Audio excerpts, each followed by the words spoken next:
tarde.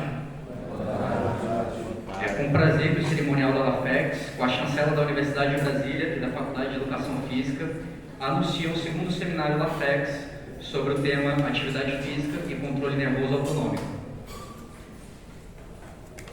Fundada em 2021 por estudantes do curso de Educação Física e Nutrição da Universidade de Brasília, a Liga Acadêmica de Fisiologia do Exercício, LAFEX, tem por objetivo o aprimoramento teórico e prático na área de pesquisa em fisiologia de seus membros, além de divulgar conhecimento acerca de fisiologia do exercício, tanto para a comunidade acadêmica quanto para o público externo. A LAFEX desenvolve atividades em três principais vertentes, a primeira sendo ensino e pesquisa, a segunda comunicação e, por último, eventos. Na vertente de ensino e pesquisa, temas diversos são escolhidos para aprimoramento teórico e elaboração de conteúdos para divulgação e apresentação oral. Na vertente da comunicação, se fazem compilação e divulgação de trabalhos desenvolvidos pela Liga em diversas plataformas e mídias sociais. E por fim, na vertente de eventos, fazemos a organização e execução de lives e eventos, tanto online quanto presenciais, desenvolvidos com o intuito de trazer pessoas renomadas de diversas áreas como palestrantes convidados, para que estes possam partilhar de seu conhecimento conosco. Nosso intuito, enquanto Liga, é oferecer aos alunos, profissionais e pessoas, além da área de educação física, conhecimentos com base científica comprovada e consolidada, da forma mais acessível possível e de fácil compreensão.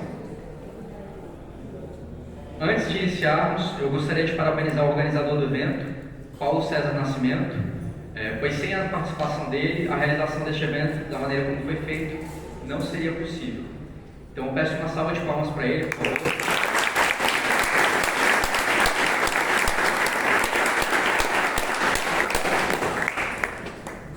Dando continuidade, para compor a mesa de abertura, convidamos o ilustríssimo professor Dr. Lauro Casqueiro Viana, vice-diretor da Faculdade de Educação Física da UNB e coordenador do Laboratório de Fisiologia Integrativa Neurovasc, da UNB. Por favor.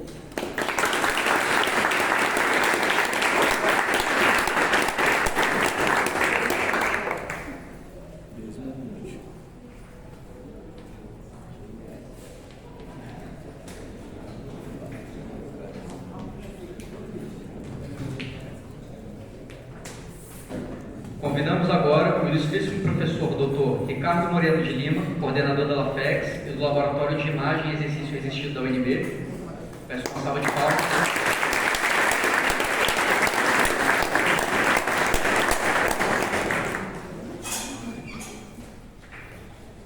Convidamos agora o ilustríssimo professor Guilherme Molina, vice-coordenador da LAFEX e coordenador do Laboratório de Fisiologia do Exercício da UNB.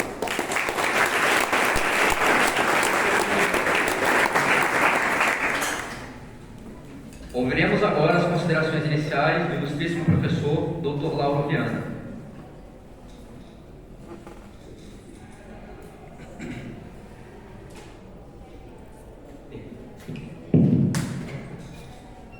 Boa tarde, pessoal, tudo bem? Boa tarde. Eu queria inicialmente parabenizar a LAFEX pela realização de mais esse evento, em especial a figura do querido Paulo. Parabéns aí, Paulo, obrigado. Esse evento me deixa extremamente feliz e orgulhoso. Eu falo isso em nome da direção da nossa faculdade, já que o professor Martino está participando de um outro evento em São Paulo. E digo isso com muita tranquilidade porque agora há pouco estava falando com o professor Bernardo, o professor Ricardo, que eu, como professor na graduação, sempre perturbava os alunos e provocava os alunos no sentido de reconhecer que na nossa educação física aqui a gente tem grupo de tudo, grupo do caiaque, do vôlei, do fute-mesa, dos que não fazem nada, dos que acolhem os gatinhos, as plantas, as árvores, o grupo da Bíblia, o grupo do bambuzal, o grupo de tudo, mas não tinha um grupo para estudar. Eu não via, e isso me incomodava.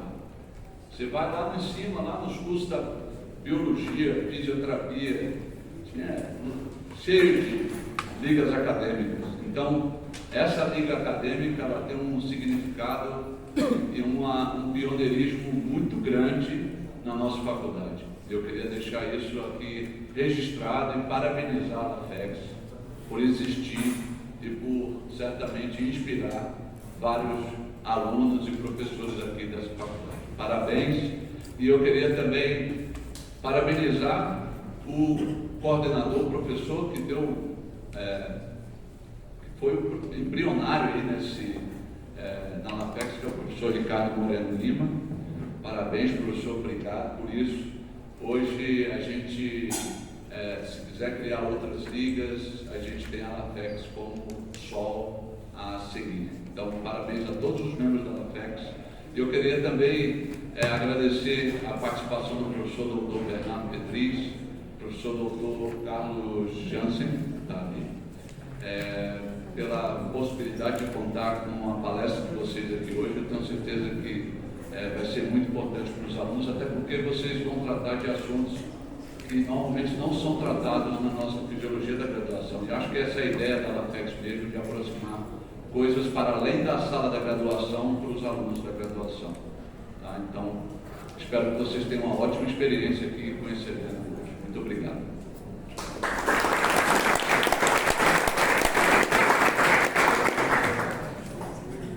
Passaremos agora a palavra para o professor Dr. Ricardo Moreno para suas considerações iniciais. Boa tarde, pessoal. Ricardo Moreno Lima, não o de Lima ali. Estou brincando, Atos. Boa tarde, prazer estar aqui nesse momento, cumprimentar os colegas, cumprimentar os membros da LAFEX, cumprimento a todos mais uma vez.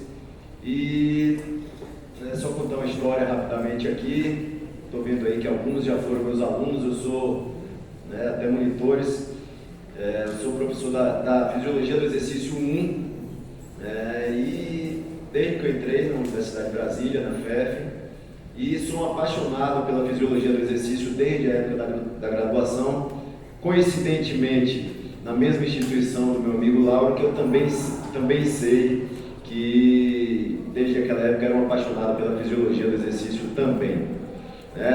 Queria cumprimentar também outros professores da cadeira de Fisiologia do Exercício que está aqui, professor Guilherme Molina, professor que transita na Fisiologia há muitos anos também. Eu estava vendo ali pensando que era aluno, mas é a professora Luciana. Por favor, professora, venha na sala de aula. Eu não fico me reclamando meu tempo não, Carol. Se quiser, tem espaço para você aqui reservado, Luciana. Por favor, vai ser uma honra ter você aqui na frente. Fique à vontade. Obrigado por ter vindo. Então, professora Luciana também, aí da cadeira de Fisiologia do Exercício, basicamente a equipe aqui da Fisiologia do Exercício. Professor Lauro, da Medidas e Avaliação, mas é um expert em Fisiologia aí, provavelmente, não só no Brasil, não só no Brasil, como internacionalmente. Tá? Então, dito isso, pessoal, quando foi em 2021, no início do ano passado, ainda em pandemia, surgiu essa ideia da Liga. Liga, que é um tipo de organização que existe aí em algumas instituições, em alguns cursos, sobretudo os cursos de saúde, principalmente medicina. Então, isso é algo que já existe, e que buscamos, então, trazer um pouco para a educação física. Então fizemos aí uma pesquisa para ver nacionalmente onde já havia alguma coisa, mas algo também muito incipiente ainda. E aí foi quando um aluno de iniciação científica, já havia sido meu monitor, um aluno de iniciação científica à época, que era o professor, hoje professor, já formado, Igor Ramos. O Igor não está aí, o Igor não veio não. Então eu plantei essa semente aí, juntos então montamos a Liga. Mas eu também queria dizer que, apesar de eu ser o coordenador, o Molina o vice-coordenador, as ligas universitárias, que inclui a nossa, tá? É uma liga eminentemente discente, desde a organização, desde, por exemplo, o desenvolvimento desse momento aqui, eles mantiveram contatos, a gente só está aqui mesmo para abrir, para fazer a abertura do evento. Então ela é uma organização discente. E, portanto, isso é bom, mas isso traz também uma responsabilidade que é manter a qualidade. Não há sentido em ter uma liga de fisiologia do exercício se não for para realmente discutir fisiologia do exercício, proporcionar momentos como esse, não teria sentido algum. A liga tem, dentre os seus objetivos, justamente prover esse suporte teórico-prático, né, para fomentar a fisiologia do exercício, conteúdo tão importante, não só para o bacharelado. Às vezes eu dou aula para a licenciatura, mas às vezes eu tenho a sensação que a fisiologia não é importante para a licenciatura. Aí eu vou até fazer uso das palavras do Lauro, que já há muitos anos já me falou isso, que é: a criança não tem coração não na escola, não tem músculo, não tem termorregulação. Como é que a gente vai trabalhar se a gente não conhecer, né, esses mecanismos? Ainda ninguém precisa ser expert em fisiologia do exercício, mas o básico todo mundo precisa conhecer, tá? Então a liga tem esse propósito aí. Não vou mais me alongar muito aqui, mas eu só queria finalizar assim, até extrapolando um pouco a questão da liga. Tem um momento aqui que é interessante e eu tive esse insight de falar. Professor Lauro, professor Ricardo, hoje nós ocupamos aí, né, temos a honra de ocupar as cadeiras aqui na Faculdade de Educação Física da UNB, e nós viemos de uma instituição do Nordeste, mais especificamente de Salvador, que não tinha liga, não tinha iniciação científica, não tinha fisiologia, quer dizer, não tinha monitoria, ou até tinha, mas de uma forma, tinha um professor lá que até veio já em memória, né, ele já veio a falecer, que fomentava o único da fisiologia do exercício, e o professor Walter também, que, né, depois entrou um pouco mais no contexto. Daqui vocês têm um time, até o de medidas e avaliação é o top da fisiologia. Aqui vocês têm iniciação científica, extensão, pesquisa, mestrado, doutorado, ou seja, vocês têm tudo, menos desculpa, porque se eu e ele hoje estamos aqui, sem nada, vocês têm aí quase que uma obrigação de atingir o sonho de vocês aí, e a Liga de Fisiologia do Exercício é uma ferramenta a mais para esse caminho.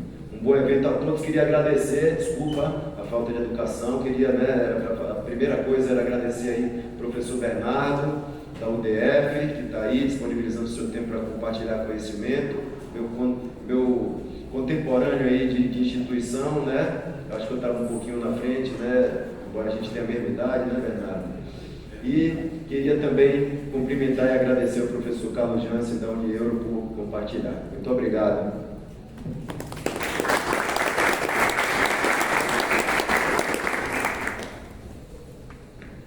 Agora passamos a palavra para o ilustríssimo professor Dr. Guilherme Molina, vice-coordenador da LAFEX, coordenador do Laboratório de Fisiologia do Exercício da UNB.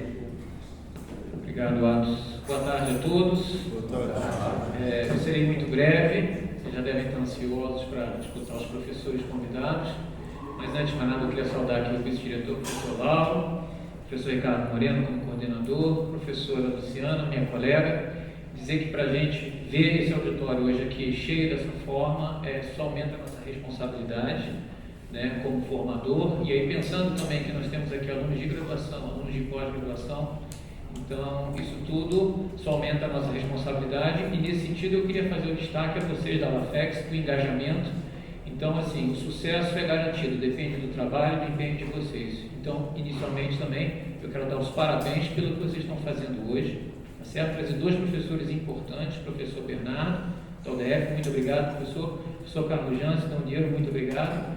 E o que eu desejo que vocês tenham hoje, nessa tarde, uma tarde muito rica, que vocês falem de muita fisiologia e que vocês continuem trabalhando, quando pensar em mercado de trabalho, em trabalhar baseado em evidência científica e formação pessoal. Lembre-se que nós temos a pós-graduação, então para quem gosta de fisiologia, nós temos aqui vários professores que trabalham, que pesquisam, então procurem, se desenvolvam, vocês só têm a ganhar com isso, tá certo? Então eu desejo uma tarde brilhante para vocês e mais uma vez, professores, obrigado por vocês estarem apresentando nosso evento.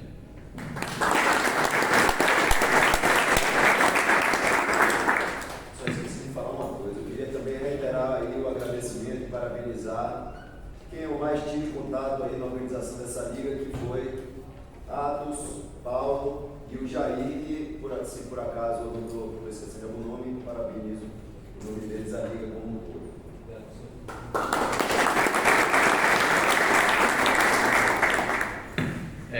de darmos continuidade, eu gostaria de agradecer a professora Luciana por nos prestigiar com sua presença.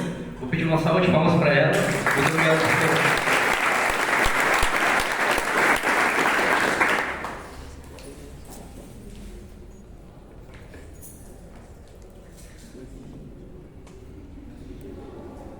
Dando continuidade, refratário aqui, galera, perdão. Vou pedir para que os professores, em agradecimento à participação dos integrantes na mesa, convidamos a Marcela Pouso, integrante da Liga, para a entrega de lembranças. Solicitamos agora aqui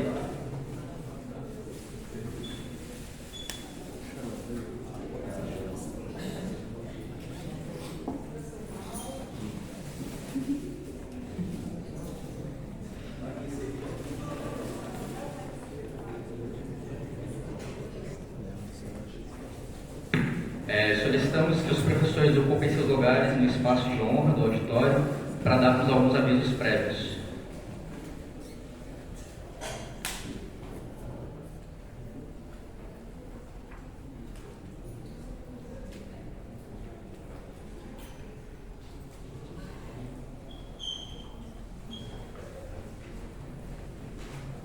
Iniciando os avisos, pedimos a todos que desliguem ou silenciem seus aparelhos eletrônicos para o bom andamento da solenidade.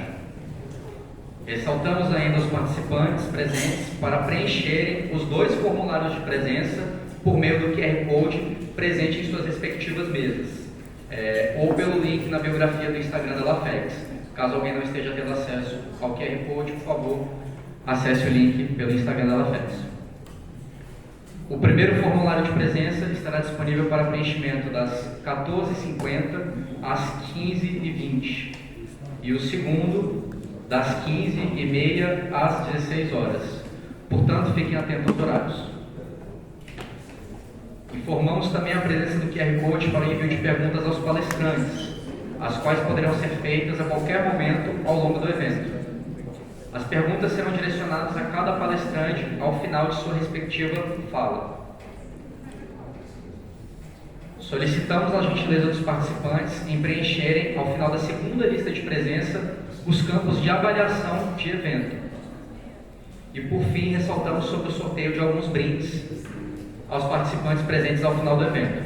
Quaisquer dúvidas, sinalize ao membro de comissão organizadora mais próximo. E é isso. Iniciaremos agora a primeira palestra do segundo seminário da FEX sobre o tema Exercício como terapia no tratamento de arritmias ventriculares. E para ministrá-la, convidamos o professor Dr. Carlos Jansen Gomes da Cruz.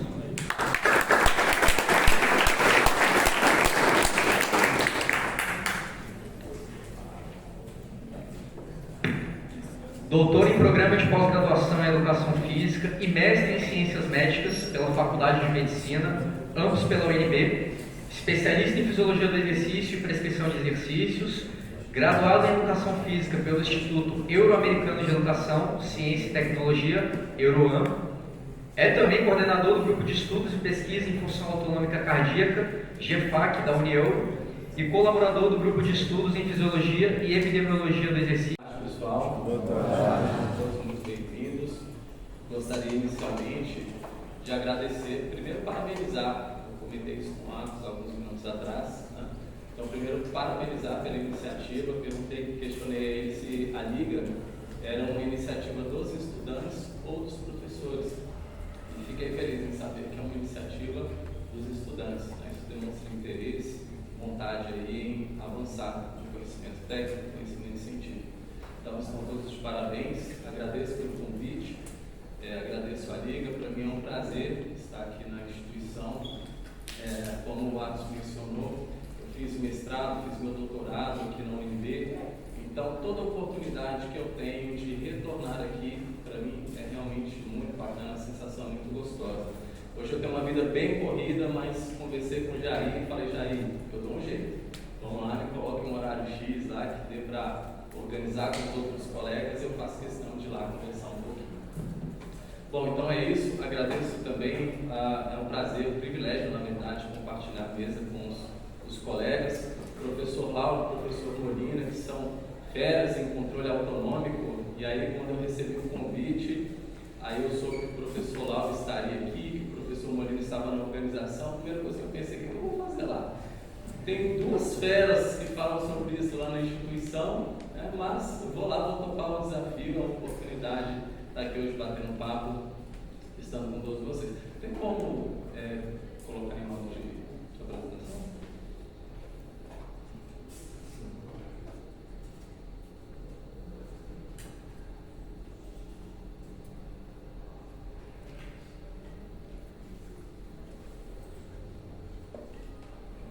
Era PowerPoint. Eu estava ficando moderno. Muito bem, pessoal. Então, vamos lá. O tema que eu trouxe aí para conversar com vocês hoje é exercício físico com terapia nas arritmias ventriculares após o infarto do miocárdio. Eu confesso que eu tenho um carinho especial, tá, por exercício físico com fins terapêuticos. Se vocês me buscarem nas redes sociais, vocês não vão encontrar nada nas minhas redes sociais relacionado a exercício físico estético, 10 dicas para hipertrofiar glúteo. Não que não seja uma área de intervenção, e é uma área de intervenção legítima, mas não é algo que mexa comigo, né? Desde a graduação, eu sempre direcionei meus estudos, né, minhas energias, para o exercício físico terapêutico. Então, é um tema que eu espero plantar a sementinha do exercício terapêutico aí em vocês, para que possamos fazer com que essas informações, obviamente, de forma menos técnica, de forma mais didática, que ela chegue à sociedade, que esse é o objetivo final. Não adianta discutirmos exercício físico terapêutico entre essas quatro paredes e essas informações não chegarem até a população, na verdade, que são nossos beneficiários finais. Então vamos lá, como eu organizei aqui o nosso bate-papo, pessoal? Inicialmente vou fazer aqui uma breve revisão aqui, bem geralzão, do controle autonômico cardíaco. A partir daí eu vou fazer um passeio desde um evento isquêmico até a arritmia ventricular e depois a gente fala do efeito terapêutico do exercício. No final das contas, o meu objetivo é relacionar isso aqui, ó, exercício físico com os antiarrítmicos, né? A popular amiodarona, qual é a relação entre essas duas variáveis? Então, se eu concluir a minha fala hoje com esse entendimento na cabeça de vocês, já estou super satisfeito. Sucesso! Então, vamos lá, pessoal. Do ponto de vista autonômico, né, nós sabemos que o coração é um órgão autoexcitável, característica primária do nó sinusal. Nós sabemos que o controle, o ajuste cardíaco, ele está na dependência do sistema nervoso autônomo, né? A gente estudou isso na fisiologia humana básica.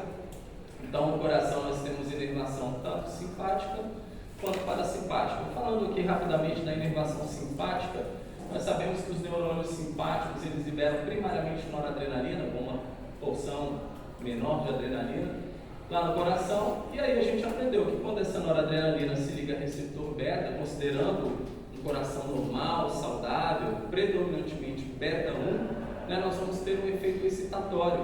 Então nós temos o aumento da frequência cardíaca, temos o aumento da força de contração do miocárdio, mais do que isso, temos aumento na velocidade do relaxamento do miocárdio, propriedade que a gente chama de lusitropismo, e aumentamos também o cronotrópico, lusitrópico e inotrópico positivos. Lembram disso? Fazem disciplina de fisiologia? Maravilha, legal. Bom, então é isso. O que eu quero que vocês guardem nesse primeiro momento? O neurotransmissor, noradrenalina, e o receptor beta 1 ou 2? 1 ou 2 no coração saudável, com a predominância mesmo? 1 ou 2? 1, beleza? Guarda essas duas informações aí. Bom, quando nós falamos do ramo parasimpático, nós sabemos que as fibras parasimpáticas elas liberam a acetilcolina lá no coração, que atua sobre receptores do tipo muscarino.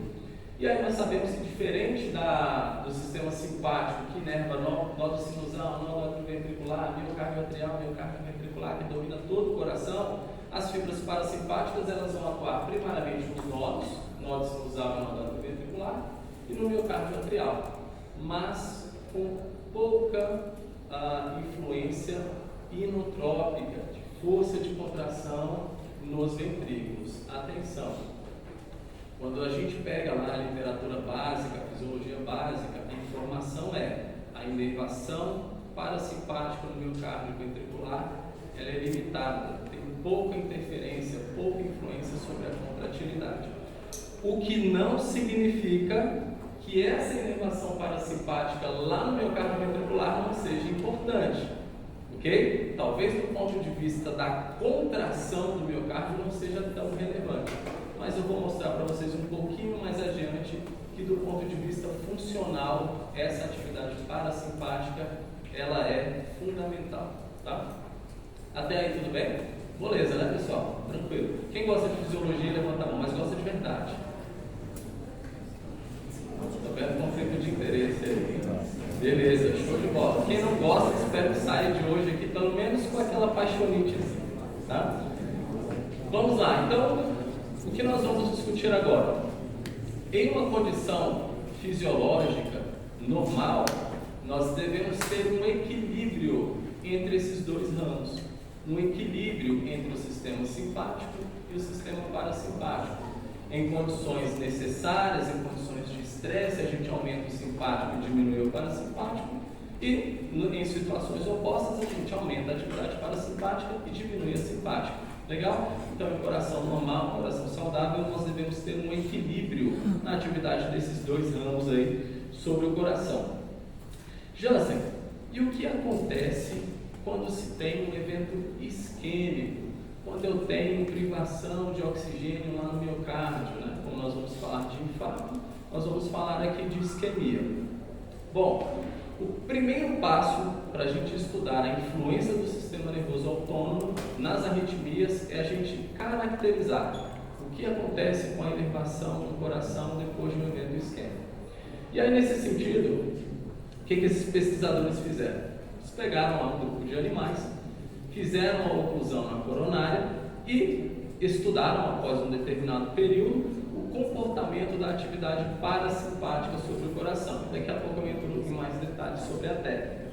Mas, basicamente, o que eles observaram? Que 4 semanas após o infarto do miocárdio, 75% da amostra apresentou aí uma depressão da atividade parasimpática mediada pelo sistema barorreflexo, que a gente fala daqui a pouquinho.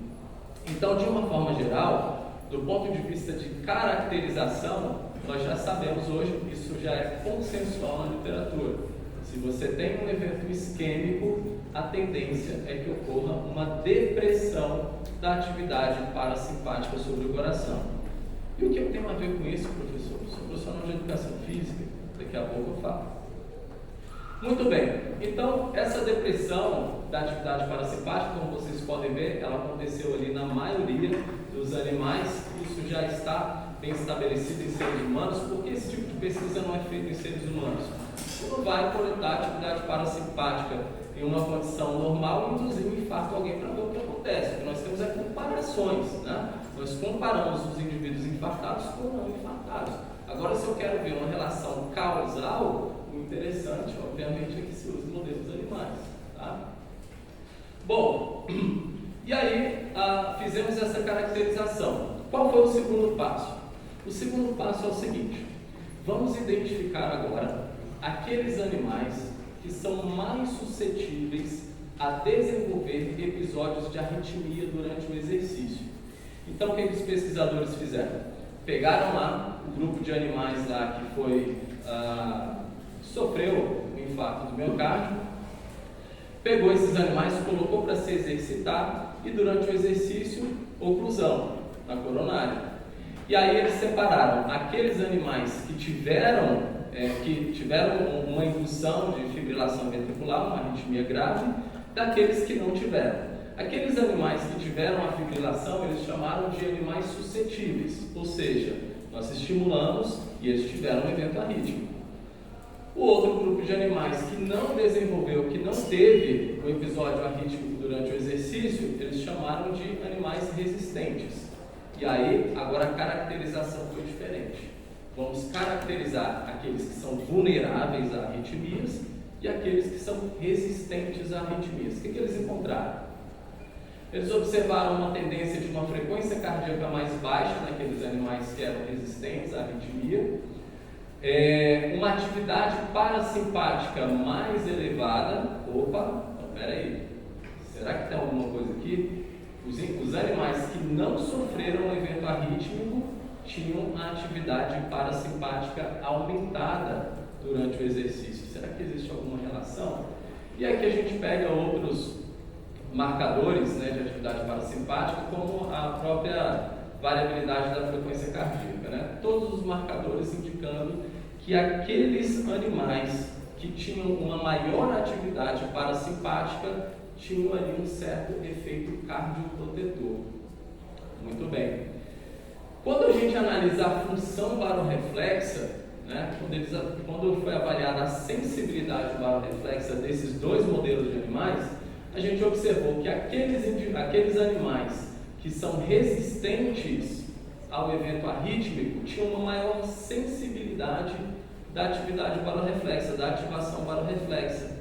Então, em resumo, o que os autores trazem, olha, parece que tem alguma coisa aí.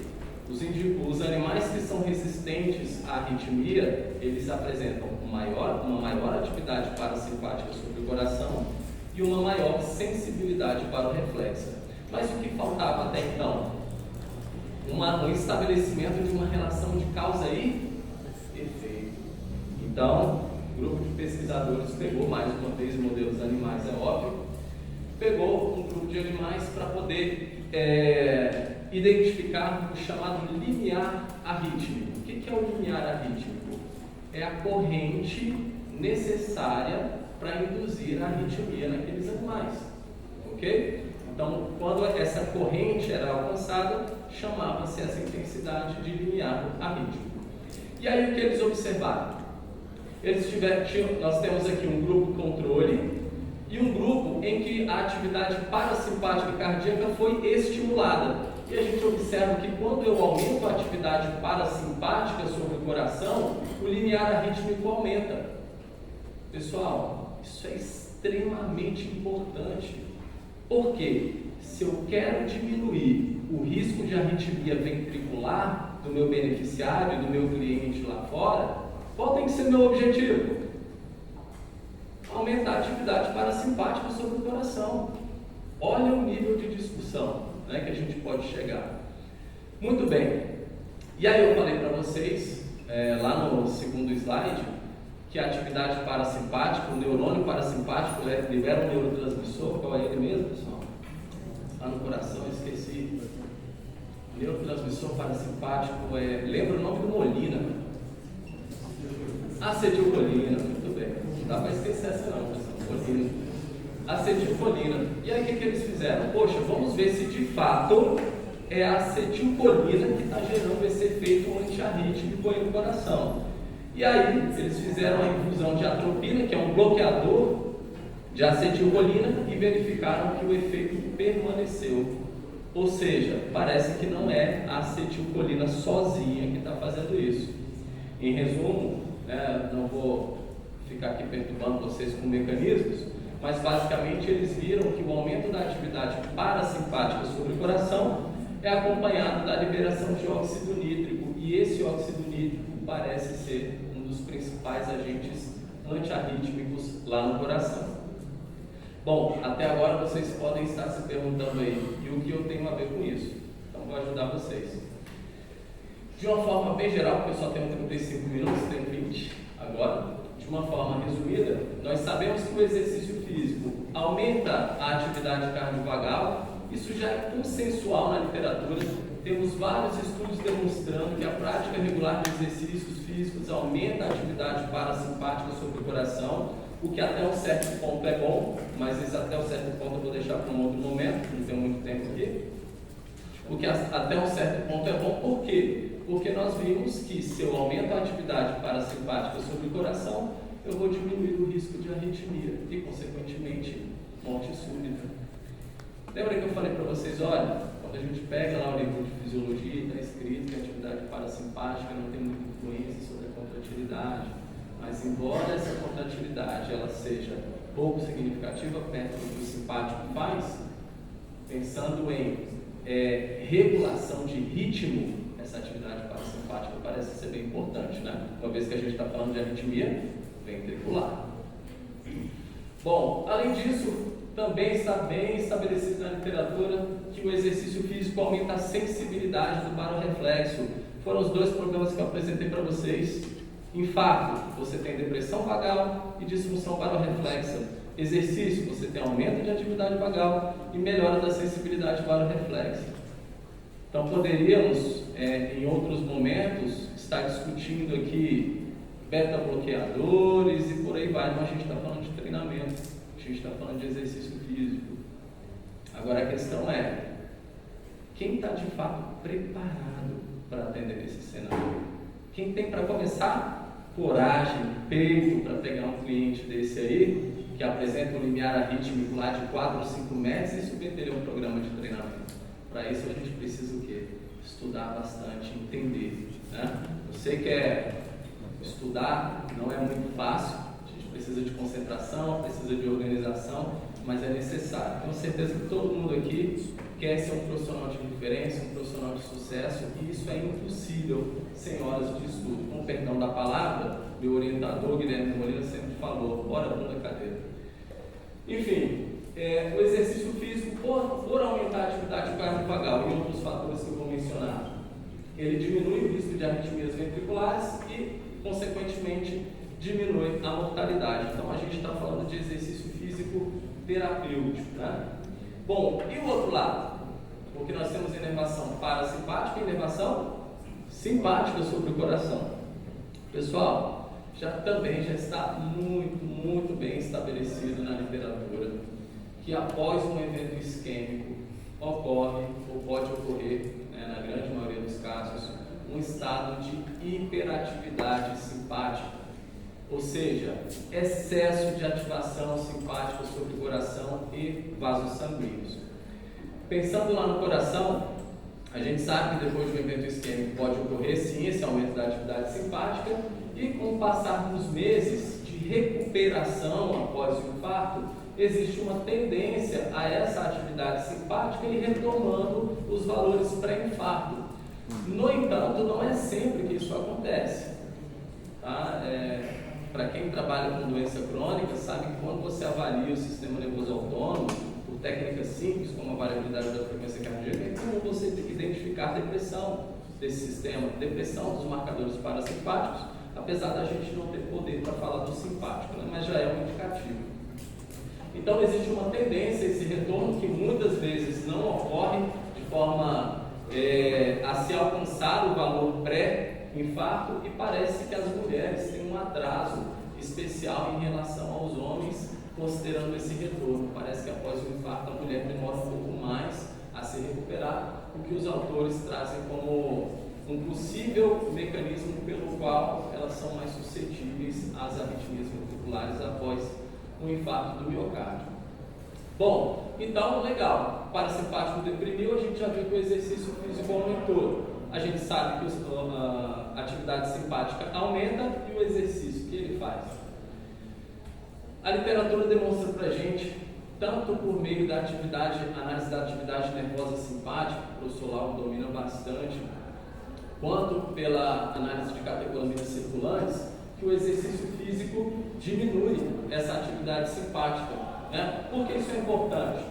Porque esse estado de hiperatividade simpática aumenta o risco de arritmias. E aí, como está meu tempo? 10? Beleza. Então, nós sabemos que a atividade simpática, ela aumenta o risco de arritmia, né, o que consequentemente aumenta o risco de morte súbita. A gente sabe que depois de um evento isquêmico, o estado de hiperatividade simpática está associado ao aumento da cicatriz decorrente do infarto, ok? Então, se você tem uma hiperatividade simpática, a cicatriz decorrente do infarto ela se torna maior. Né? Qual o problema disso? Quanto maior a cicatriz, menor a função ventricular e maior o risco de arritmia e morte súbita. Por que isso acontece? Tanto pela ação direta do sistema simpático sobre o coração, porque já temos trabalhos mostrando que quando você dá beta-bloqueador para o indivíduo, essa cicatriz ela se torna menor, porque diminui a atividade simpática cardíaca, quanto pelo fato de que a atividade simpática estimula o tal do sistema renina-angiotensina aldosterona. A angiotensina 2, pessoal, após o infarto do miocárdio, a gente estuda em fisiologia básica que a angiotensina 2 é importante, por quê? Porque em condição de hipovolemia, aumento de osmolaridade, ela vai promover aumento de pressão arterial e reabsorção de água e sódio. Bacana. Só que depois de um infarto, você tem um aumento da produção de angiotensina 2 no coração, o que provoca fibrose e hipertrofia. Aí você pode dizer, poxa, mas a hipertrofia é bacana. Por quê? Porque o coração vai ficar mais forte. Erro seu. Porque essa hipertrofia é uma hipertrofia patológica. Ao invés de termos um aumento significativo de proteínas contráteis que vão favorecer a ejeção ventricular, você tem um aumento substancial de colágeno, tecido cicatricial, que não faz contração. Legal? Então isso não é bom. É lógico que a fibrose é importante, mas o aumento dessa cicatriz é que pode ser danoso, o que acontece por meio do aumento da atividade simpática e da angiotensina 2. E tudo isso contribuindo para a morte súbita. E onde é que nós entramos aí? Revisão sistemática com meta-análise. Todos, acredito que grande parte aqui já fez a disciplina de metodologia e sabe que a gente está falando do mais alto nível de evidência. Está aí, exercício físico diminuindo a atividade nervosa simpática por marcadores diferentes. Então, se a gente tem um problema da hiperatividade simpática, vocês, futuros profissionais de educação física, têm um papel importantíssimo no tratamento dessas pessoas. Okay? É um indivíduo que em repouso tinha sinais de isquemia, apresentava angina, limiar arrítmico baixo. Você não vai resolver o problema da arritmia dele, mas você pode aumentar esse limiar arrítmico, fazendo com que ele consiga subir uma escada dessa aqui sem fazer nenhuma salva de arritmia, sem ter cansaço excessivo, sem ter indicador de isquemia, certo? Então, fica aí a sementinha plantada aí em vocês. Bom, lá no começo eu falei da amiodarona. Falei, olha, para que serve a amiodarona? Gostei porque o pessoal brincou aqui com o período refratário, né? Eu falei, opa, o pessoal vai estar antenado, né? Não fala então. Período refratário, quem lembra aí o que é o tal do período refratário? O professor Molina brincou, o Atos brincou aqui. Tudo bem, então, ó, vejam a importância. A gente passa pela disciplina de fisiologia, né? Aí é comum, a gente tem muita coisa para estudar, a gente fica período refratário absoluto. É um intervalo de tempo onde não é possível gerar o potencial de ação independente do estímulo. Aí a gente decora, né? Mas a gente tem dificuldade depois para entender, colocar isso dentro de um contexto maior. E aí você vai lá, seu primeiro cliente de treinamento personalizado está usando isso aqui, ó, cloridrato de amiodarona. Aí você, legal, amio o que, querido? Darona. Aí você, não, é só ler a bula. Você pega a bula, está escrito assim, ó, a amiodarona tem o objetivo de bloquear os canais de potássio, que aumenta a refratariedade da célula, aumenta o período refratário absoluto. Aí você pega a bula 3 de 12. Aliás, espera aí, 3 de 20 que é para emagrecer, né? A última preocupação que eu tenho nesse momento aqui é se são 3 de 12 ou 3 de 20. Vai muito além. Claro que é importante você entender o 3 de 12 e o 3 de 20, mas se torna extremamente vazio se você não entende o básico, né? Então, o que essa amiodarona faz? Ela aumenta o tal do período refratário. Basicamente, aumentando esse período refratário, eu tenho uma diminuição do risco de batimentos arrítmicos. Para isso serve a amiodarona. Bora ver o que o exercício faz? Modelinho animal sedentário depois de um programa de treinamento. Opa, se a amiodarona aumentou, retardou a regularização ventricular, o exercício físico está fazendo isso aqui também, aumentando o período refratário. Por isso eu falei que até o final do encontro eu ia fazer uma associação entre essas duas drogas. Mas é importante dizer que não é tão bonito quanto parece não, porque o exercício físico, ele pode inclusive diminuir essa refratariedade e aumentar o risco de arritmia também. Importante então a gente saber modular, né? A gente saber a boa relação de dose e resposta em relação a isso, certo? Bom, até não sei se vocês já ouviram falar, né, que a fibrilação atrial é um evento relativamente comum em atletas de endurance. Já ouviram falar disso? Fibrilação atrial? Para quem não ouviu, depois procura aí no Google, dá uma olhada, aí você vai ver que o exercício físico pode salvar, pode ser um agente antiarrítmico, mas também pode ser um agente pró-arritmogênico, tá? Bom, e aí, Jansen, no final das contas eu quero saber o seguinte: quem é mais ativo tem menor risco de arritmia e morte súbita? Então, aqui a gente pega esse trabalhinho mostrando claramente, né? Aqui a gente tem o risco de arritmia e morte súbita quando o indivíduo é sedentário. A gente observa que quando você vai aumentando o nível de atividade física, esse risco ele vai diminuindo. E aí surge a pergunta, né? Professor, legal, você explicou da fisiologia, o que fazer? Gente, isso aqui é complexo demais. É complexo, a intervenção é complexa. Primeiro, avaliação clínica. A gente tem que parar com essa história de não precisa disso. Pessoal, profissional da saúde, abordagem multiprofissional. Mas o fulano, não interessa, faça a sua parte, solicite avaliação clínica, identifique se esse indivíduo faz saltas de arritmia durante o exercício. Isso é aumentar a segurança para o teu beneficiário, é aumentar a segurança da tua intervenção. Uma vez feita a avaliação clínica, você vai fazer uma estratificação de risco, saber se esse indivíduo está em baixo, moderado ou alto risco para ter um evento arrítmico durante o exercício. Mas não fez isso na avaliação médica, não. Aqui o olhar é um, aqui o olhar é outro, aqui é com você. Depois, a avaliação funcional, tem que fazer teste de esforço. Fiquei surpreso que eu comecei a atender, eu sou personal trainer, além de professor universitário, eu sou personal trainer, faço questão de estar lá na prática, justamente para levar para os meus estudantes o seguinte, não vem com esse papinho que na prática é diferente não, isso é discurso de quem não estuda. Na prática eu não estou prescrevendo para girino, então não tem nada de diferente. Então o que a gente faz lá na prática? Uma avaliação funcional, teste de esforço. E aí, você domina isso aqui? É só fazer um bulk adaptado e está tudo certo? Não, se você não monitorar as variáveis hemodinâmicas, você pode colocar esse indivíduo em risco durante o exercício e obviamente vai responder depois por isso. Prescrição de exercício e não para por aqui. Depois da prescrição, gerenciamento do estresse. Então, se eu estou submetendo o indivíduo a um estresse fisiológico, se eu sou um profissional sério, eu preciso monitorar. E aí existem diferentes ferramentas para isso. E para finalizar, eu gostaria de deixar... Então é isso, pessoal. Espero que minha fala tenha contribuído de alguma forma para a formação de vocês. Minhas redes sociais estão no Instagram como Carlos_Jansen, tem um canal no YouTube onde eu falo de fisiologia do exercício, não tem nada de hipertrofia e método de emagrecimento de 2 semanas lá. E aqui minha página onde eu divulgo minhas atividades, meus artigos e alguns cursos que eu ministro na internet. Muito obrigado e até a próxima oportunidade.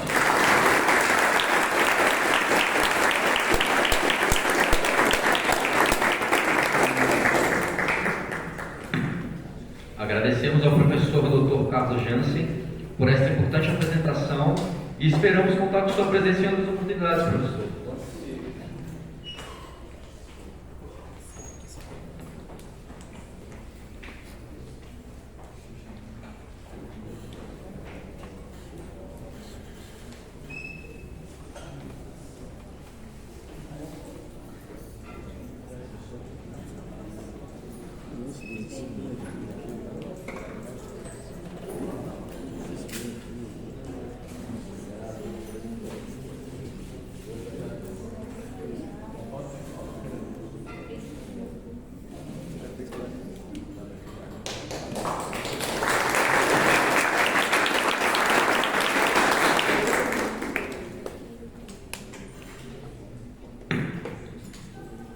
Iniciaremos agora a segunda palestra do segundo seminário LAFEX sobre o tema exercício físico e o eixo cérebro, microbiota gastrointestinal. E para ministrá-la convidamos o professor Dr. Bernardo Petri de Assis.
vou não. Deixa eu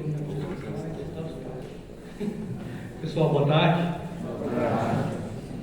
Queria agradecer aos organizadores pelo gentil convite de estar aqui. Hoje é um dia bom, por vários motivos. Um, que eu achei R$50 na minha calça agora.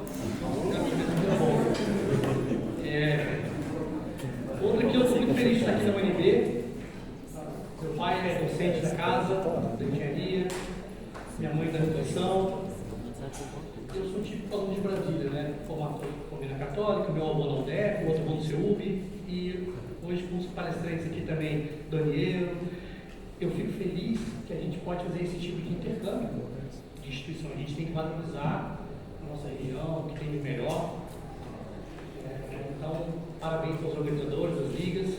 Não sei o quanto que é importante uma liga. Eu fui coordenador de liga na UDF por um período. E me chamaram para falar de um tema relacionado à regulação autonômica.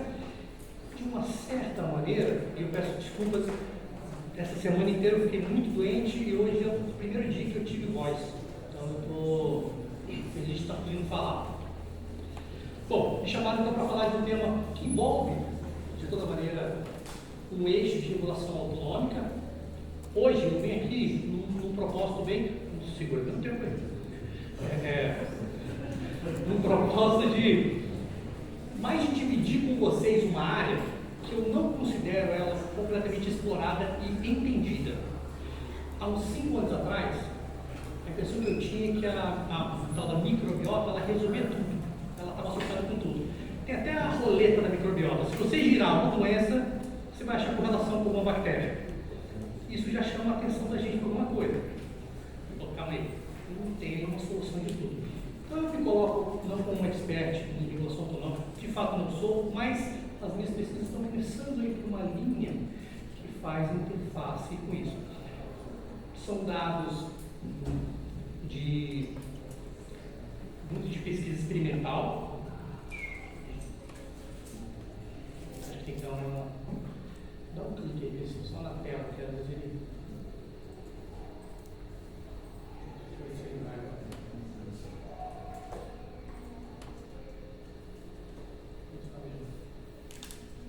30 minutos, tinha 50 slides, apaguei 20 e... Pode recarregar. Não, Tanto faz. Pronto, já te deixo qualquer tempo. Então aí eu estava apertando o botão no lugar errado, é isso. Fala, vai de novo aí. Eu trabalho com biotecnologia, mas a parte da tecnologia ela não é dominada a fundo. Agora eu acho que... agora sim, pronto. Pessoal, já aproveito para fazer o... Pronto, agora você pode tocar. Aproveito para convidar vocês. A gente está fazendo o 12º Congresso de Pesquisa e Iniciação Científica lá no DF. Eu sou coordenador de pesquisa e do PIBIC de lá, e hoje a gente está recebendo a professora Maria Sueli Soares, emérita, que ela teve uma contribuição enorme. Só rapidamente, ela foi a primeira mulher que fez biotecnologia no Brasil, a primeira a expressar insulina. Então, assim, poder escutar a professora Maria Sueli, hoje coordenadora do programa Nota 7 de biotecnologia da Católica, é realmente uma oportunidade fantástica. Então a gente vai ter essa fala dela hoje sobre um assunto muito pertinente, ciência e inovação do Brasil, enfim, tudo que nos interessa muito. Todos convidados, 19, quem quiser, só chegar lá no auditório da UDF. Eu fiz um timeline para buscar o avanço do que a gente acabou fazendo, de como eu cheguei na tal da microbiota e do exercício, que são áreas assim, completamente diferentes. Então, assim como muitos de vocês, eu me formei em Educação Física na Universidade de Brasília, fiz meu mestrado em modelo animal em obesidade, trabalhava com o modelo OBOB, que desenvolve obesidade e diabetes, na época mexendo com técnicas da biologia molecular. Parti para o doutorado para mexer com também o modelo de hipertensão arterial e o rato Zucker, que também simulavam a obesidade, sempre tentando entender como o exercício físico modulava, modificava e fazia o nosso organismo se adaptar. Mas eu, para isso, usava modelos animais, porque a visão era extremamente, puramente molecular. E também passei, foi nesse momento que, numa disciplina de bioestatística, eu tive contato com o tema da microbiota intestinal, que são basicamente as bactérias que residem no nosso intestino, e ali chamou a atenção se essas bactérias que estão no nosso intestino, e para você que tem mais ou menos ali 80 quilos, você tem mais ou menos 1,5 kg de bactéria no seu organismo. Logo, elas têm uma função muito importante. E a gente quis entender como o exercício físico, nem como, se o exercício físico modificava essas bactérias e se essa modificação tinha relação com a obesidade ou a hipertensão arterial. Depois tive a oportunidade de fazer quase um ano de doutorado de sanduíche na Universidade de Oxford. Lá mexi com cristalografia, descobri que essa coisa é mágica, e que não entendi nada. Depois de um ano eu saí de lá sem entender absolutamente nada de cristalografia, mas foi muito bacana, um período que eu bebi muita cerveja e aprendi um pouquinho mais sobre proteína. E depois comecei minha carreira universitária como professor. Depois tive a oportunidade de ser gestor do curso de Educação Física. Ajudei a abrir o curso de Educação Física. Ricardo Moreno falou que é da minha idade, que é antônimo. Ele estava fazendo doutorado, eu estava na iniciação científica, mas é uma referência para mim de pesquisador. Inclusive, estar aqui falando de fisiologia diante do Lauro é um prazer, viu, Lauro? Enorme. Todo mundo sabe o que o Lauro significa para a fisiologia, então é uma honra. Se eu fosse aluno de uma instituição tendo lá como professor, eu realmente me sentiria muito honrado e me sinto sendo colega pesquisador. A gente abriu então o nosso laboratório de fisiologia molecular do exercício com apoio da instituição e ao longo dos anos continuei então dedicando mais a minha linha de pesquisa para a avaliação da microbiota intestinal e como o exercício, a dieta pode fazer essa relação, principalmente com doenças metabólicas. Mais recentemente, a gente ganhou um edital de startup e abrimos uma empresa de biotecnologia com foco nas bactérias para fazer análise das bactérias do intestino, tanto de modelo animal como humanos, e tentar associar isso com doenças metabólicas. Então, eu considero que eu estou, de fato, numa jornada de grande aprendizado em todas as áreas. Eu acho que esse é o papel do pesquisador. Ele é um cara curioso que não se cansa de buscar coisas novas. Qual é o resultado disso? E termino minha apresentação geral, você pode trocar o pronome. A parte mais importante para mim da pesquisa é formação humana. Pronto, não é os papers publicados, os livros, nada disso, é formação humana. Tenho o prazer enorme de ter ex-alunos que viraram professores universitários. O Gustavo aqui, aluno de vocês aqui, foi meu aluno de iniciação científica, o Mike aqui na biotecnologia. O mais bonito disso realmente é um aluno ingressar numa carreira, seja ela como for, seja científica, seja profissional, e como o professor Carlos Jansen falou, aplicar a fundamentação teórica na prática profissional. Essa é a grande beleza da coisa. É a gente realmente não jogar aleatoriedade com a vida dos outros. Né? Isso tem uma responsabilidade muito grande. Então, agradecimento aos meus alunos, muitos dos quais estão aqui presentes hoje. Bom, como a ideia é falar exatamente do trato gastrointestinal, dessa relação da microbiota e com o exercício, a gente tem que lembrar que, quando eu penso em trato gastrointestinal, a gente acaba associando o quê? Alimentação e digestão. Mas veja, eu estou falando de uma estrutura que tem conexão direta com o meio externo. Tá? Apesar dela estar, obviamente, dentro do nosso corpo, a gente tem uma conexão direta com o meio externo. E veja, olha a sagacidade dessa estrutura.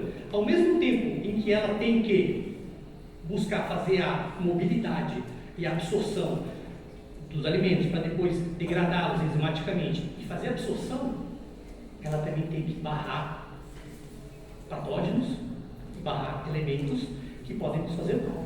E isso é um desafio formidável para o sistema. Quem eu posso deixar passar?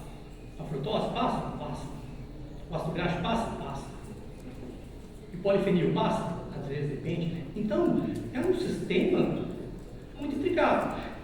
ele conta com uma grande rede de absorção e uma rede de inervação entérica, que, apesar de ter uma característica autonômica, ela é completamente à parte, e ela de fato faz uma mobilização. Todo mundo aqui já passou pela sensação de estar muito nervoso e ter dor de barriga.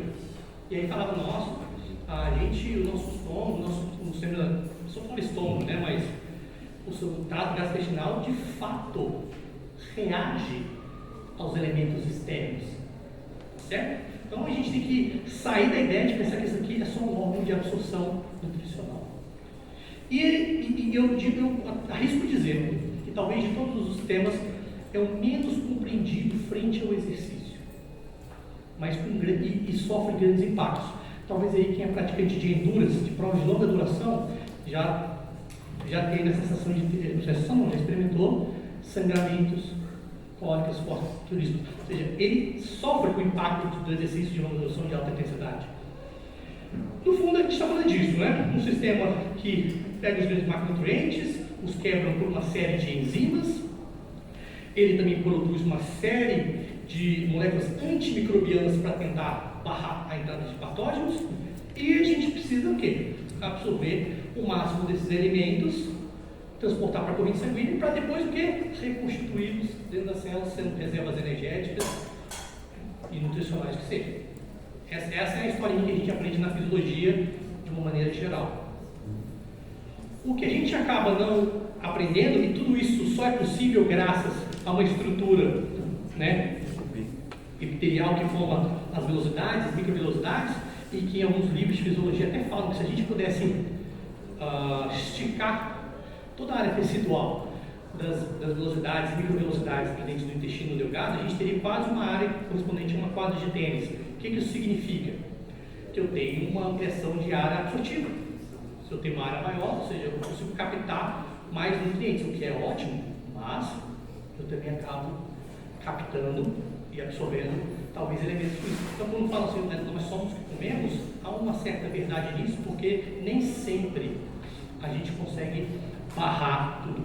E, por uma grande felicidade, nós temos não só células absortivas dos enterócitos, mas nós também temos células de Panay que vão produzir nossos antibióticos naturais, elas produzem agentes antimicrobianos, visto que no nosso trato gastrointestinal temos presença de bactérias, e essas bactérias produzem metabólitos, então a gente precisa segurar eles, e ao mesmo tempo permitir que haja passagem dos elementos nutricionais que vão entrar na corrente sanguínea, e a partir daí, legal, isso vai ser transportado para todas as células do nosso organismo. Né? Células caliciformes, que tem esse nome porque elas formam uma espécie de um cálice, mas o grande motivo é que elas produzem mucina.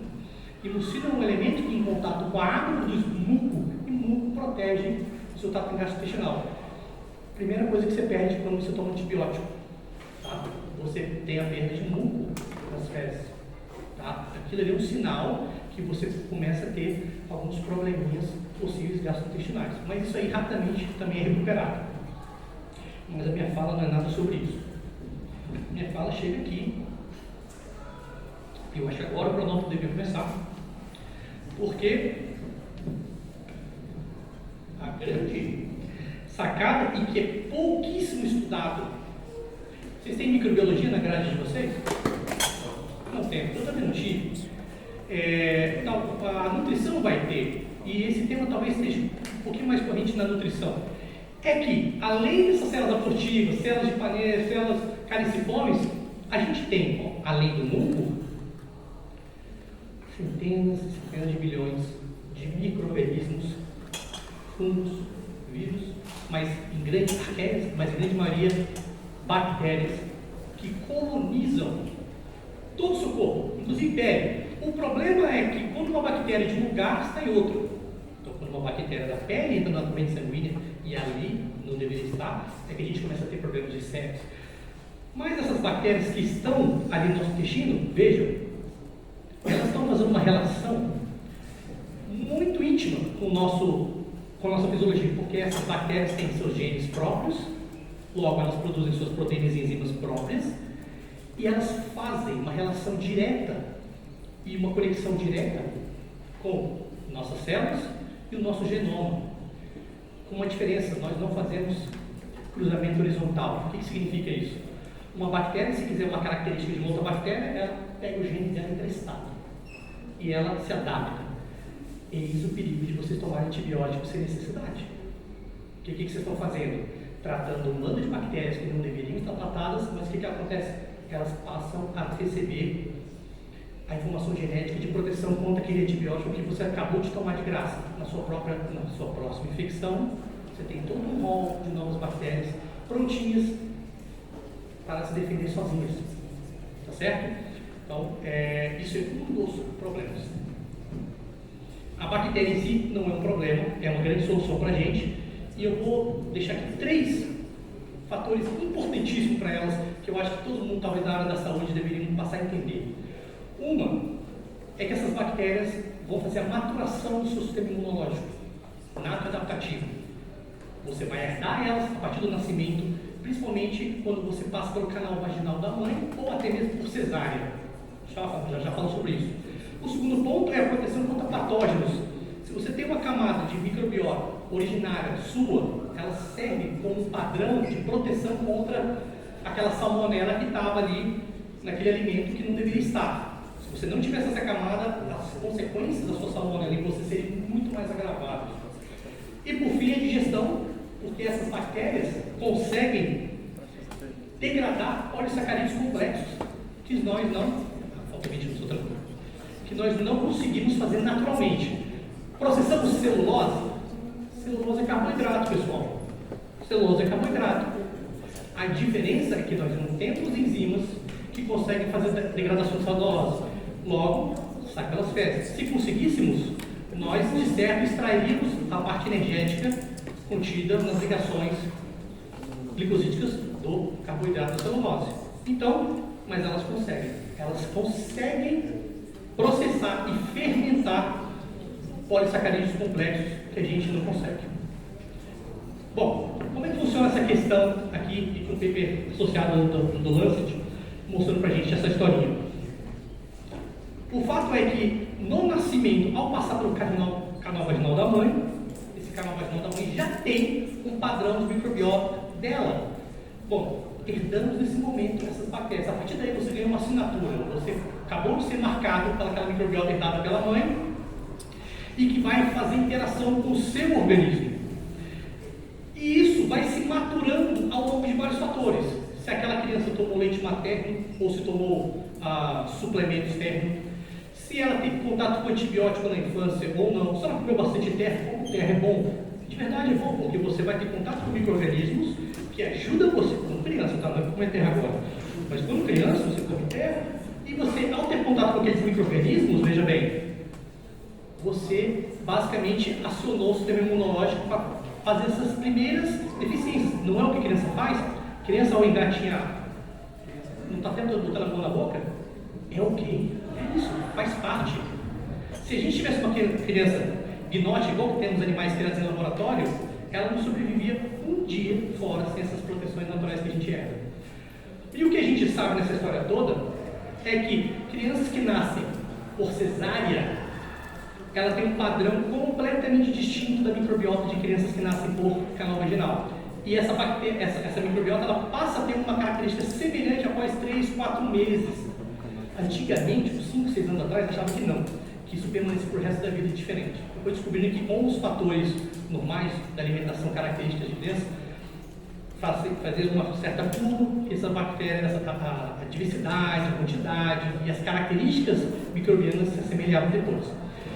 E a gente vai carregar esse padrão microbiano até mais ou menos o final da vida adulta, quando ali no início da faixa do envelhecimento, a gente começa a entrar no empobrecimento da diversidade microbiana. E a palavra aqui é diversidade. Quanto mais diverso é a composição da sua microbiota, mais fatores de proteção fisiológica você vai ter. Quanto mais empobrecido é a sua microbiota, tá? Mais associação isso tem com desbiose e doenças metabólicas.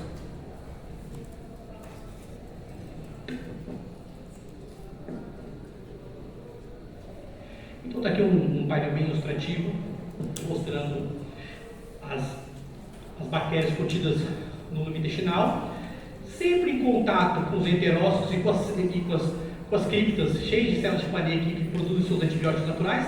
E qual é a beleza disso? Abaixo de tudo está o nosso sistema imunológico.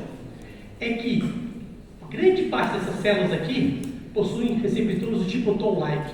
E esses receptores, eu gosto de entendê-los como uma espécie de aqueles tirozinhos de código de barra, quando você consegue reconhecer um código de barra e saber que aquilo ali é alguma coisa. Essas células de tipo toll-like, elas reconhecem padrões moleculares semelhantes existentes nas bactérias. Então, como você herda as bactérias da sua mãe, desde o início da sua vida ali na parte uterina, o seu sistema imunológico passa a entender que ele não precisa atacar aquelas bactérias, senão seria um horror. A gente estaria o tempo todo fazendo reação às bactérias. E qualquer uma das reações do sistema imunológico? Inflamação. Quem tem doença autoimune como eu tenho doença autoimune gastrointestinal. O meu sistema imunológico, o sistema gastrointestinal, ele acha que ele está sendo atacado. Então o que ele faz? Faz inflamação. Pessoas que têm doenças de Crohn, colite ulcerativa. Mais um motivo de que microbiota diversa protege essas reações. Certo? E aí tem um fator que aqui começa a ter uma associação com o exercício, que é o tal da síndrome do leaky gut. O leaky gut basicamente é o seguinte: nós temos os enterócitos amarradinhos por um conjunto de proteínas que literalmente faz uma solda entre elas. São algumas proteínas chamadas ocludina e caudina, parece aquelas suas primas do interior. O que acontece quando a gente está sob estresse, ou em alimentação rica em gordura, ou exercício de alta intensidade? O que os estudos já começaram a mostrar? Que essa barreira ela é afrouxada. E veja, uma coisa é as partículas de comida serem absorvidas pelos enterócitos, e aqui processadas, e aqui enviadas para a corrente sanguínea. Meu amigo, outra coisa são essas partículas ou micro-organismos passarem pelo meio. E se passam por aqui, né, a gente passa a ter o acionamento bruto do sistema imunológico, e a reação inflamatória é alta, então essas células começam a se degradar. E existem vários estudos mostrando que pessoas que fazem duras exercícios de alta intensidade, longa duração, ou melhor, baixa intensidade, longa duração, né? Elas têm o comprometimento dessa estrutura. Mas quando elas fazem a suplementação de 50 gramas de carboidrato, né, cada 2 horas e meia, elas têm uma proteção. Eles já viram que a suplementação de carboidrato reduz esse processo aqui ao longo do exercício. E aí, a gente começou a querer entender um pouco melhor essa relação. A gente publicou um trabalho chamado "Existe então um limiar de exercício que evita o leaky gut?" Bom, a resposta é que não, a gente ainda está longe de entender isso, mas o fato é que nós sabemos que exercício que aumenta o calor interno, para o papel, principalmente de longa duração, quando em alta intensidade promove isquemia local, isso acaba promovendo infiltrações de ácidos graxos e também de elementos e partículas bacterianas que podem aumentar então a lipotoxicidade. Isso é um dos fatores que a ciência precisa avançar. O outro fator é que dietas ricas em gordura aumentam a quantidade de bactérias do filo firmicutes. E essas bactérias, elas têm uma espécie de elas têm uma parede, tá, bacteriana formada por lipopolissacarídeo, LPS. Quando elas entram no intestino e são degradadas, os LPS saem da parede celular e funcionam como endotoxinas. O que significa isso? Imagine que agora você tem no seu trato gastrointestinal vários fragmentos de parede bacteriana que em algum momento vão encontrar receptores específicos para LPS, né? E o que esses receptores fazem? Fazem uma comunicação direta com o sistema autoimune.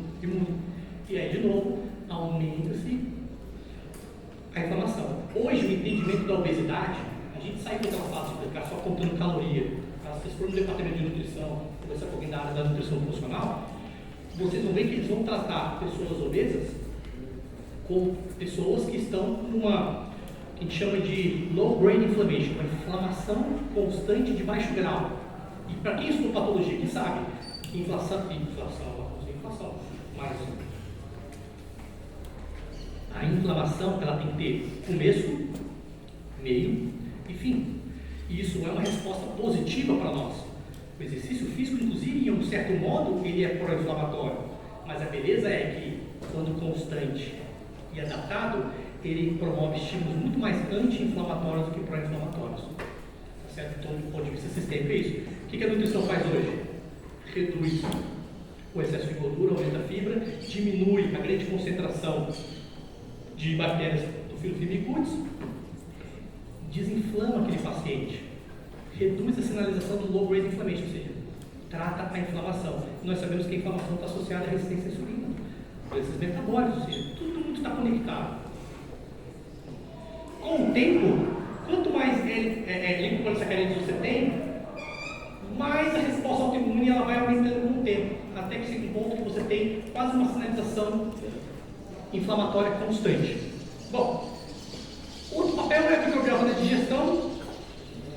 Isso lá em 2004, quando surgiu essa ideia, 2004 e 2007, quando eles verificaram que animais que não tinham microbiota, eles tinham um aumento de peso muito maior do que aqueles que tinham microbiota, e eles começaram a postular que então a microbiota deveria ter algum papel no processo de degradação desses polissacarídeos complexos e armazenamento energético, que hoje é verdade.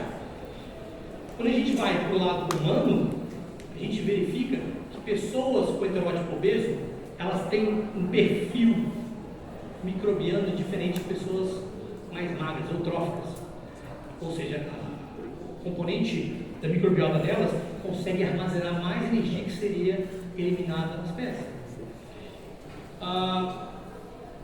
Se criar uma sequência de estudos bem interessantes que mostram o hipocampo de indivíduos obesos sendo menores do que indivíduos magros. Isso já é conhecido, tá? O hipocampo tem uma parte muito fundamental com a parte de aprendizado, por exemplo. Nesse estudo, eles verificaram que o hipocampo era reduzido em crianças obesas, já não é uma novidade, e quando colocavam essas crianças para tomar uma bebidinha açucarada, percebiam que elas tinham uma resposta excitatória muito maior. O que eu estou dizendo aqui para vocês? Que indivíduos obesos têm uma relação com comida diferente dos indivíduos magros. É como se o sabor, as sensações palatáveis fosse maior. Então a gente começa a entender que a obesidade não é uma coisa tão simples quanto você reduzir. O que serve com microbiota? Tem a ver que depois fizeram o mesmo estudo, algo muito simples, só que com modelo animal, onde eles induziram um grupo de animais com dieta rica em gordura, só que suplementaram uma bactéria, Artemia crucifila, uma bactéria que existe no nosso trato gastrointestinal. E, detalhe, ela é aumentada com exercício. E o que eles verificaram aqui? Muito legal. Primeiro que os indivíduos normais, os animais, que não tinham a dieta rica em gordura desde o início, eles tinham neurônios com uma certa preservação. Quando esses animais eram criados comendo dieta rica em gordura ao longo da sua vida, eles tinham claramente uma redução da sua estrutura anatômica neuronal. Mas os animais que, mesmo com dieta rica em gordura, tinham a suplementação com arquemância, se assemelhavam àqueles que não tinham nada. E aí a gente começa a entender que, caramba, talvez as bactérias presentes no nosso intestino tenham uma relação com as doenças metabólicas. E isso realmente modificou e muito o entendimento das doenças metabólicas e da obesidade.